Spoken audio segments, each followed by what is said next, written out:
Episode 2, The Basement Dojo. Brian stood in the middle of the garage, staring at a pile of dusty boxes, an unused treadmill, and two faded storage bins labeled Tax Docs 2009-2014. It was time. He didn't need much, and just a few mats, a fan, maybe a Bluetooth speaker. The idea had started as a joke. "I ought to just train at home," he'd said one night, puffing a Connecticut-wrapped cigar on the porch. Lauren, always his partner in dry humor, replied, "If you roll on that garage floor, I'm not kissing your ringworm face." But later that week, she came home to find the treadmill on the curb and Brian at Home Depot measuring rubber flooring. He called it the Basement Dojo, even though they didn't have a basement, just a sweltering Vegas garage that trapped heat like a microwave. But once the mats were down and a fan was rigged to the ceiling, it felt sacred. It wasn't a gym, it wasn't even formal. It was just his. Every Wednesday night, a few guys would come through, no dues, no ego, just rolls, sweat, laughs, and some post-train cigars under the garage light. Brian didn't teach, he didn't feel qualified, but he facilitated. He'd set the tone, leave the drama at the door. You tap, you learn, that's it.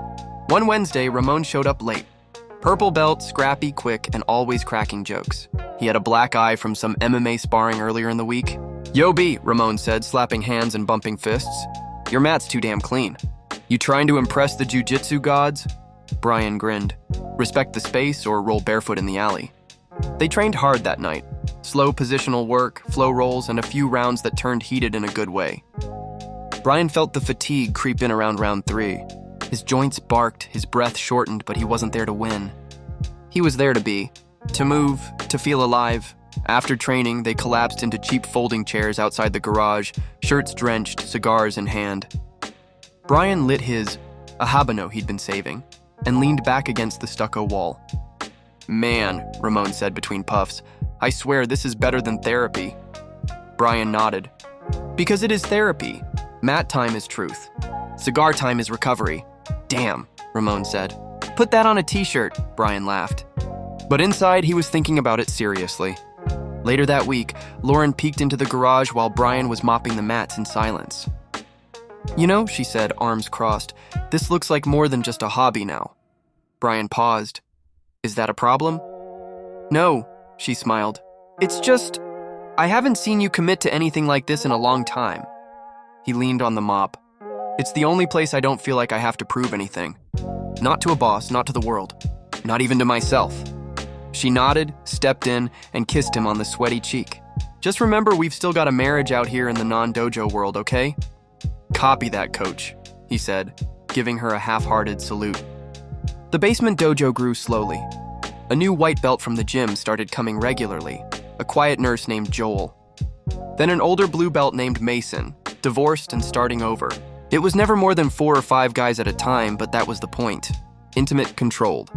Real Brian started keeping a cigar journal. Not for reviews, just reflections. Sometimes he'd light one up and write about the rolls. Sometimes he'd write about his doubts, his dreams, his days when he felt like a man out of sync with the world. He didn't post them, didn't vlog it.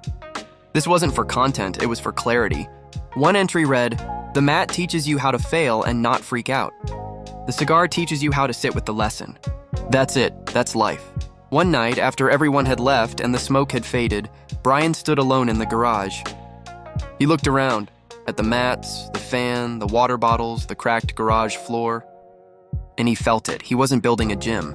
He was building himself, slowly, patiently, like curing tobacco leaves in the dark. Not everyone would understand, but he wasn't doing it for everyone. He was doing it for the man he still wanted to become.